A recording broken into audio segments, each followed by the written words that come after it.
एक breaking news आपल्या समोर येते। 20 लाखांचा प्रकल्प की शोभेची वस्तू। पेठ वडजमध्ये जलशुद्धीकरण केंद्र बंद, नागरिकांना फ्लोरोसिसचा गंभीर धोका। नमस्कार, मी रिया पवार, रिपब्लिक महाराष्ट्र न्यूजमध्ये आपलं सगळ्यांचं सहर्ष स्वागत करते। ही बातमी आहे कंधार तालुक्यातून आमचे प्रतिनिधी कुंता पवळे यांच्याकडून। पाहूया सविस्तरपणे। पेठ वडज तालुका कंधार जिल्हा नांदेड केंद्रीय जलजीवन मिशन अंतर्गत ग्रामीण भागातील नागरिकांना शुद्ध पाणी मिळावे म्हणून लाखो रुपयांचा निधी खर्च केला जातो। मात्र कंधार तालुक्यातील पेठ वडज येथील वाल्मिकी नगरमध्ये या योजनेचा पुरता बोजवारा उडाला आहे। येथे उभारण्यात आलेले 20 लाख रुपयांचे जलशुद्धीकरण केंद्र गेल्या 6 ते 7 वर्षांपासून धूळ खात पडून असल्याचा खळबळजनक आरोप स्थानिक नागरिकांनी केला आहे। प्रशासनाच्या या उदासीनतेमुळे नागरिकांना फ्लोराईडयुक्त पाणी प्यावं लागत असून संपूर्ण गावाला फ्लोरोसिस या गंभीर आजाराचा धोका निर्माण झाला आहे। लाखो रुपयांचा निधी पाण्यात, यंत्रणा केवळ शोभेची वस्तू।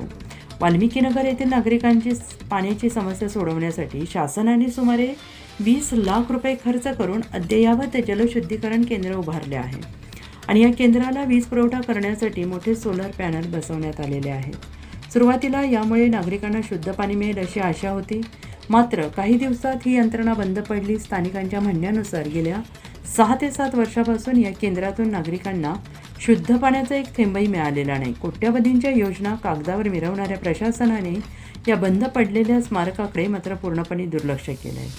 बोरवेलच्या दूषित पाण्यामुळे आरोग्याचा खेळखंडोबा। जलशुद्धीकरण केंद्र बंद असल्याने येथील नागरिकांकडे गावातील बोरवेलचे पाणी वापरण्याशिवाय दुसरा कोणताही पर्याय उरलेला नाही। या बोरवेलच्या पाण्यात फ्लोराईडचं प्रमाणापेक्षा जास्त असल्याचा संशय आहे।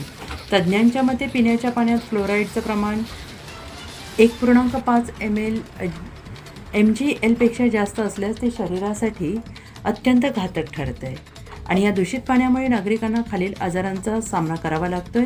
दातांचे आजार, लहान मुलांसह मोठ्यांच्याही दातांवर पिवळे तपकिरी काळे डाग पडत आहेत। तसेच दातांचे इनॅमल कमकुवत होऊन दात ठिसूळ होत आहेत।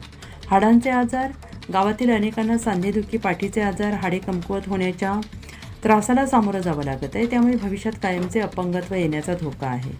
जनतेचे संतप्त प्रश्न आणि प्रशासनाची कोंडी। या गंभीर परिस्थितीमुळे संतप्त झालेल्या ग्रामस्थांनी प्रशासनाला जाब विचारण्यास सुरुवात केली। सुमारे 20 लाख रुपये खर्च करून उभारलेले हे केंद्र एवढी वर्ष बंद का आहे? सोलर पॅनल आणि अंतर्गत यंत्रणेची आजपर्यंत दुरुस्ती का करण्यात आली नाही? कंत्राटदार आणि संबंधित अधिकाऱ्यांवर अद्याप कारवाई का झाली नाही? वाल्मिकी नगरच्या नागरिकांना हक्काचे सुरक्षित पाणी कधी मिळणार? आरोग्य विभागाच्या मार्गदर्शनाची गरज जोपर्यंत या बोरवेलच्या पाण्याची अधिकृत प्रयोगशाळेत चाचणी होत नाही तोपर्यंत नागरिकांनी हे पाणी पिण्यासाठी वापरणे टाळावे असे आवाहन सुज्ञ नागरिकांकडून केले जात आहे। तसेच आरोग्य विभागाने तातडीने या भागात विशेष शिबिर आयोजित करून नागरिकांच्या आरोग्याची तपासणी करावी अशी मागणी जोर धरते। तातडीनं केंद्र सुरू करा, अन्यथा आंदोलनाचा इशारा। हा प्रकल्प नागरिकांच्या आरोग्यासाठी उभारला होता की केवळ शासकीय निधी लाटण्यासाठी, असा संतप्त सवाल आता नागरिक विचारत आहेत।